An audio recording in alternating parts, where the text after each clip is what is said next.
Tila naging personalan na ang patutsadahan ng dalawang senador kahapon sa sesyon sa plenaryo. Ang itinuturong pinag-ugatan umano nito ang investigasyon ng Blue Ribbon Committee sa anomalya sa flood control projects. Si Luisa Erispe sa sentro ng balita.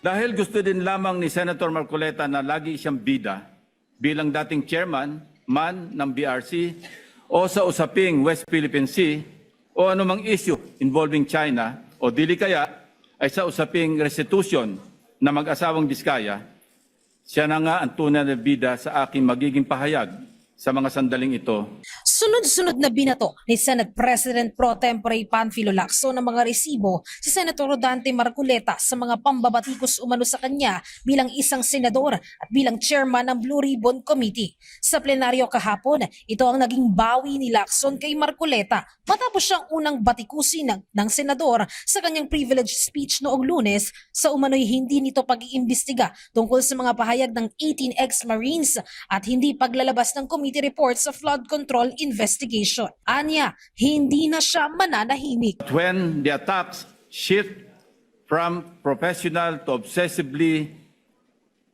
personal, I must shut the whole political circus down firmly, completely, and without ambiguity. Unang buwelta pa lang ni Lacson, sinabi nitong obsessed sa kanya si Marcoleta.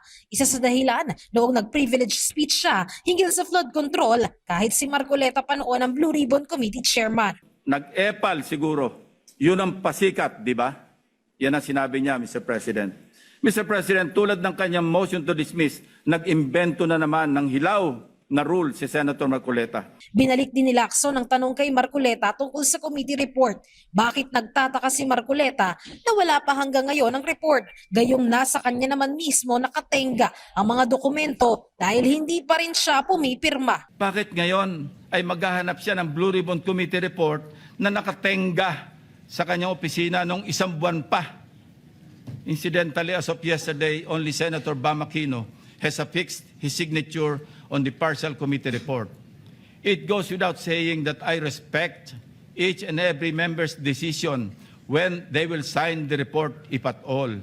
What I despise is Senator Marcoleta's audacity to lie about his inability to sign the same by citing an untruthful reason for not signing. Nilabas din ni Lacson ang mga resibo na sinabi ni Marcoleta na pagbawi sa Kalayaan Island Group o pagtatanggol raw nito sa China, ang walang sawang pagbanggit sa restitution ng mga Diskaya at ang posibleng indirect bribery complaint laban sa kanya dahil sa umano'y hindi pagdeklara ng donasyon noong kampanya sa kanyang sose. Pero pagkatapos ng pahayag ni Lacson, agad na tumayo si Marcoleta.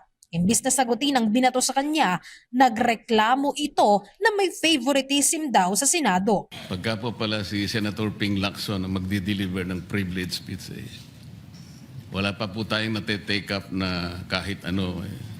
Siya pala ay masyadong special dito sa chamber natin. Si Majority Leader Juan Miguel Zubiri naman ang nagpaliwanag. With due respect to the two sides, binanggit po niya yung pangalan ni Senator Lacson. So it is obvious that Senator Lacson would like to respond. So usually when it is personal and collective privilege, especially when they're trying to defend themselves, kasi gusto mong i-defend sana ang sarili mo, binibigyan po natin ng pagkakataon. Pero nagka-personalan na ang sagutan sa plenaryo na Lacson at Marcoleta nang subukang ipagtanggol ni Marcoleta ang sarili niya na hindi niya raw pinagtatanggol ang China. Halos nagkabarahan pa ang dalawa. Isasama yung Kalayaan Island Group. Ano po ba talagang pinag-uusapan natin dito? Yung kapakanan ng bayan? Pinipilit po niyong pinagtatanggol ko ang China. Alam po ba ito ni Senator Lacson, yung Administrative Order number 29? I don't know Administrative Order number 29. Hindi po ninyo alam, sasabihin ko sa inyo. I don't Ulitin need to ko. know, Mr. President. I'm not interested. Ayoko na po marinig kasi ilang beses na po natin narinig yan. Medyo masakit na sa tenga Sinuspindi ang sesyon at nagkaroon ng matagal na pag-uusap ang panig ng mayorya at minorya sa Senado. Matapos ang halos 2 oras, bumalik din ang dalawa sa plenaryo. Ang tinalakay naman, nais ni Marcoleta na magkaroon nga ng investigasyon ang Blue Ribbon tungkol sa mga naging pahayag ng ex-Marines. Pero si Senate President Soto na ang sumagot sa kanya. Today, I found out that those members, those so-called ex-military soldiers that you're mentioning and the people behind it, some members of Congress filed a case of cyber libel on them. And therefore, I think the Committee on Rules should check first whether we can call a hearing on that particular issue. Sinubukan pa rin ni Marcoleta na makakuha ng sagot kung magkakaroon ng investigasyon. Pero sa huli, nagdesisyon na lang ang liderato ng Senado na ipapasa muna ito sa Committee on Rules. Luisa Erispe para sa Pambansang TV sa Bagong Pilipinas.